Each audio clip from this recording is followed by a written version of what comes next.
Hello dear student, आप सभी के चैनल में आपका स्वागत है। आज हम पढ़ेंगे रीट एसएसटी में जो नया टॉपिक ऐड हुआ है यूनिट 4 में, लोकतंत्र, भारत में लोकतंत्र और मतदाता जागरूकता। इससे पहले जो अपने नए ऐड हुए हैं वो टॉपिक वो मैं करा चुका हूँ। मैं यूनिट वाइज ही आपको पढ़ा रहा हूँ। जैसे यूनिट 1 में ऐड हुए थे जैन धर्म और बौद्ध धर्म, तो यूनिट 1 में जो जैन और बौद्ध वाला टॉपिक अपने कंप्लीट हो चुका है। प्लेलिस्ट बनी हुई है, आप जाकर देख सकते हैं प्लेलिस्ट में, रीट न्यू ऐड के नाम से। फिर इसके बाद यूनिट 2 में कुछ भी ऐड नहीं हुआ था। राजस्थान में जनपद पढ़े थे अपन ने इसके बाद। फिर इसके बाद यूनिट 3 में कुछ नहीं था और यूनिट 4 में अपन ने पढ़ा था बाल अधिकारों का संरक्षण। और इसके बाद दूसरा टॉपिक है लोकतंत्र में, भारत में लोकतंत्र और मतदाता जागरूकता।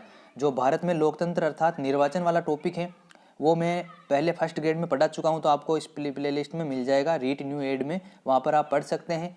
भारत को लोकतंत्र क्यों कहा जाता है? क्योंकि जनता द्वारा जनप्रतिनिधियों का चुनाव होता है। तो आप ये टॉपिक पढ़ सकते हैं लोकतंत्र वाला, रीट न्यू एड के नाम से प्लेलिस्ट बनी है उसमें। और अभी अपना टॉपिक है मतदाता जागरूकता। इससे एक क्वेश्चन डेफिनेटली आएगा, आप याद रखिएगा, क्योंकि ये अभी अभी ही फिलहाल का ये टॉपिक है इंपॉर्टेंट, जो वर्तमान में चल रहा है टॉपिक मतदाता जागरूकता। कोरोना के काल में भी इन्होंने मतदान हुए थे, तो ये अभी का लेटेस्ट टॉपिक है। तो इसमें से एक क्वेश्चन डेफिनेटली आएगा, तो आप ध्यान से पढ़िएगा इसको। मतदाता जागरूकता साल 25 जनवरी को मतदाता दिवस मनाया जाता है। हर साल 25 जनवरी को मतदाता दिवस मनाया जाता है। इसकी शुरुआत कब हुई थी? मतदाता दिवस मनाने की शुरुआत कब हुई थी?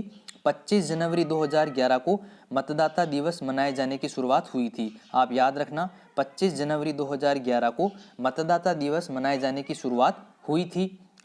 भारत में निर्वाचन आयोग की स्थापना कब हुई थी? तो निर्वाचन आयोग की स्थापना हुई थी 25 जनवरी 1950 को। इसलिए 25 जनवरी को ही मतदाता दिवस के रूप में मनाया जाता है। और मतदाता दिवस के रूप में मनाए जाने की शुरुआत कब से हुई है? 25 जनवरी 2011 से।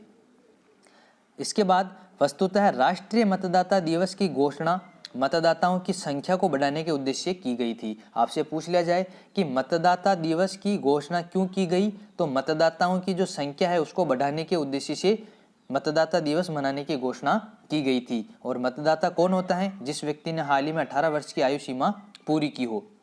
भारत सरकार द्वारा लंबे समय से चली आ रही जनता की मांग को पूरा करने के लिए 61वां संविधान संशोधन एक्ट 1988 के तहत मतदान की आयु सीमा 21 वर्ष से घटाकर 18 वर्ष से की गई थी। याद रखिएगा इसको, कौन से संशोधन के तहत? 61वें संविधान संशोधन एक्ट 1988 के तहत मतदान की आयु 21 से घटाकर 18 वर्ष की गई थी।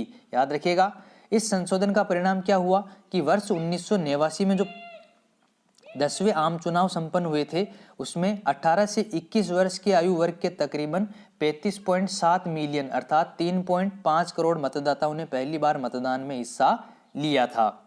फिर इसके बाद वर्ष 2009 के बाद देश में मतदान के अनुपात में वृद्धि करने के लिए निर्वाचन आयोग ने व्यवस्थित मतदाता शिक्षा तथा इलेक्टोरल पार्टिसिपेशन अर्थात systematic voters education and electoral participation SVEEP नामक एक व्यापक मतदाता जागरूकता कार्यक्रम तैयार किया था। इंपॉर्टेंट क्वेश्चन आपके लिए आ सकता है कि निर्वाचन आयोग ने देश में मतदान के अनुपात में वृद्धि करने के लिए कौन सा जागरूकता कार्यक्रम तैयार किया था? तो क्या नाम है उस कार्यक्रम का? स्वीप नाम है। और स्वीप की फुल फॉर्म याद रखिएगा, पूछा जा सकता है, systematic voters education and electoral participation. SVEEP का पूरा नाम आप याद रखिएगा।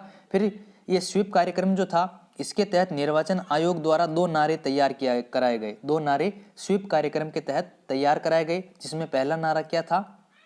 समावेशी और गुणात्मक भागीदारी, तथा दूसरा नारा था किसी भी मतदाता को नहीं छोड़ा जा सकता। याद रखना, स्वीप कार्यक्रम के तहत 2 नारे तैयार किए गए थे, जिसमें पहला नारा था समावेशी और गुणात्मक भागीदारी तथा दूसरा नारा था किसी भी मतदाता को नहीं छोड़ा जा सकता।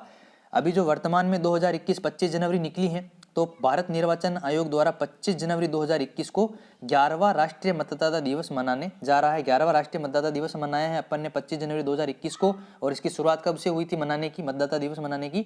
25 जनवरी 2011 से। याद रखिएगा, क्योंकि 25 जनवरी 1949 को भारत निर्वाचन आयोग की स्थापना हुई थी, इसलिए 25 जनवरी को ही मतदाता दिवस मनाया जाता है। अब इसके आप देखिए, आप भारत के माननीय राष्ट्रपति श्री रामनाथ कोविंद जी निर्वाचन आयोग द्वारा नई दिल्ली में आयोजित किए जा रहे राष्ट्रीय समारोह में मुख्य अतिथि थे। याद रखना, मतदान दिवस के समय 21वें 2021 को 11वें राष्ट्रीय मतदाता दिवस के समय नई दिल्ली में आयोजित राष्ट्रीय समारोह में मुख्य अतिथि कौन थे? भारत के राष्ट्रपति थे। और ये कार्यक्रम जो था ये कहाँ पर आयोजित किया गया था? नई दिल्ली के अशोक होटल में आयोजित किया गया था और राष्ट्रपति जी ने वर्चुअल तरीके से राष्ट्रपति भवन में इसमें शामिल हुए थे।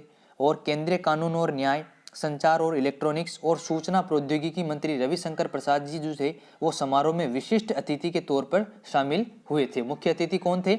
भारत के राष्ट्रपति रामनाथ कोविंद जी। और विशिष्ट अतिथि के तौर पर कौन शामिल हुए थे? रविशंकर प्रसाद जी। और इस वर्ष के एनवीडी का विषय क्या है? मतदान दिवस का मतदाताओं का विषय क्या है? इसमें making our voters empowered, vigilant, safe and informed, ये है वर्तमान में एनवीडी का विषय, यानी मतदाताओं को सशक्त, सतर्क, सुरक्षित और जानकार बनाना। इसके तहत चुनाव के दौरान मतदाताओं की सक्रियता और सहभागिता की परिकल्पना की गई है। और भारतीय निर्वाचन आयोग के स्थापना दिवस यानी 25 जनवरी 1950 को मनाने के लिए 2011 से हर साल 25 जनवरी को देश भर में राष्ट्रीय मतदान दिवस मनाया जाता है।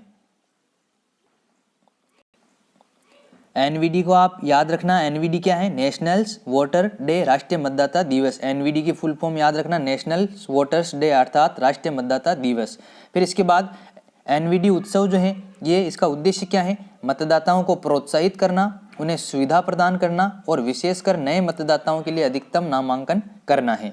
और इस कार्यक्रम के दौरान भारत के माननीय राष्ट्रपति वर्ष 2020-21 के लिए राष्ट्रीय पुरस्कार प्रदान करेंगे और निर्वाचन आयोग के वेब रेडियो हेलो वोटर्स का शुभारंभ करेंगे। याद रखना, इंपॉर्टेंट है, निर्वाचन आयोग का जो वेब रेडियो है इसका क्या नाम है? Hello voters. याद रखना, निर्वाचन आयोग का वेब रेडियो हेलो वोटर्स यह ऑनलाइन डिजिटल रेडियो सेवा मतदाता जागरूकता कार्यक्रमों को प्रसारित करेगी। हेलो रेडियो कौन है? निर्वाचन आयोग का वेब रेडियो है।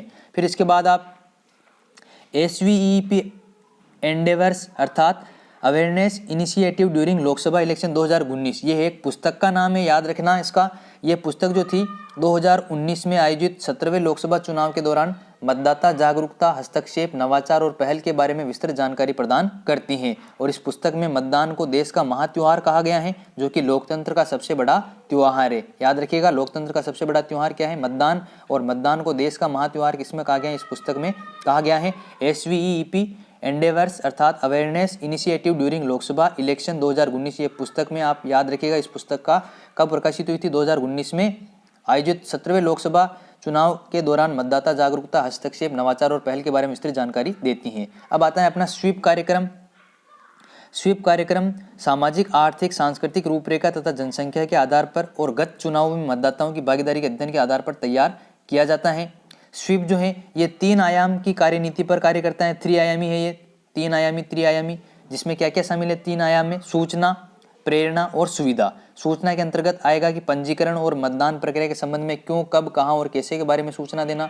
प्रेरणा में आएगा लोगों को मतदान के लिए प्रेरित करना और मतदान से संबंधित जिज्ञासाओं का जवाब देना। फिर आएगी सुविधा, सुविधा सेवाएं प्रदान करना और पंजीकरण तथा मतदाताओं को सुलभ, आसान और सुविधाजनक बनाने के लिए सुविधा प्रदान करना। तो स्वीप कैसा, कौन सी कार्यनीति पर कार्य करता है? 3 आयामी कार्यनीति पर कार्य करता है।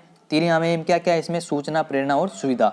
और स्वीप थर्ड कार्यक्रम जो है ये 2015 से चालू है। स्वीप 3 कार्यक्रम, जिसकी मुख्य विशेषताएं क्या है? स्वीप 3 में चुनाव प्रणाली जो है इसको पाठ्यक्रम के साथ जोड़ा गया है तथा यह पाठ्यक्रम और अतिरिक्त पाठ्यक्रम में भी शामिल किया गया है।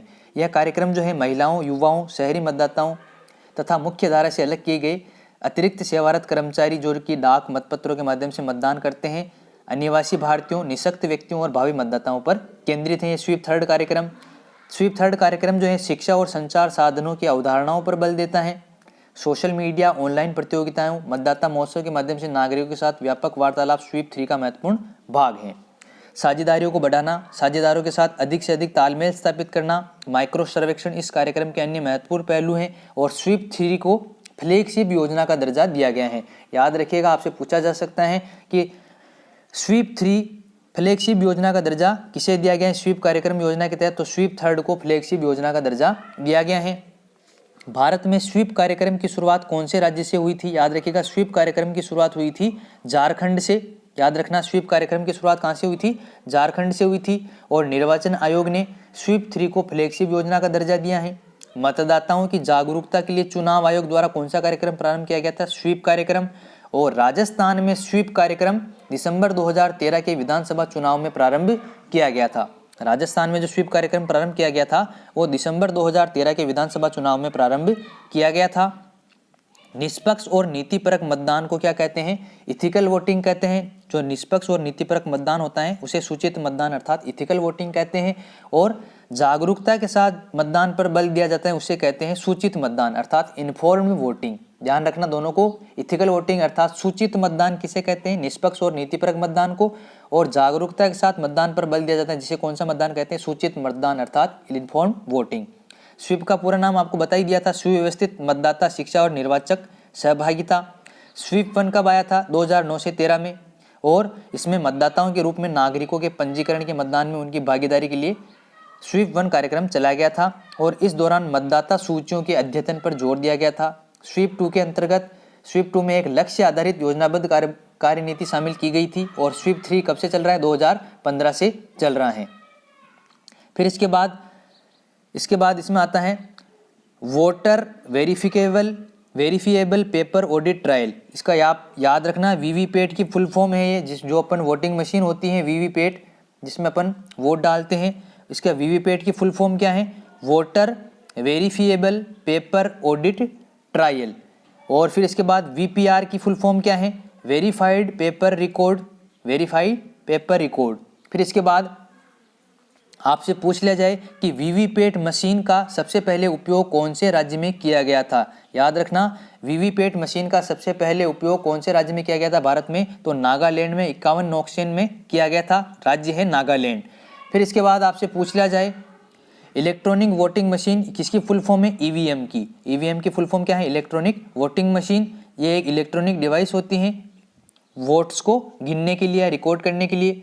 अब आपसे पूछ लिया जाए कि भारत में सबसे पहला मतदान करने वाले आदमी का नाम क्या था? तो सबसे पहले मतदान करने वाले आदमी का नाम था श्याम शरण नेगी, जिनका जन्म 1 जुलाई 1917 को हुआ था।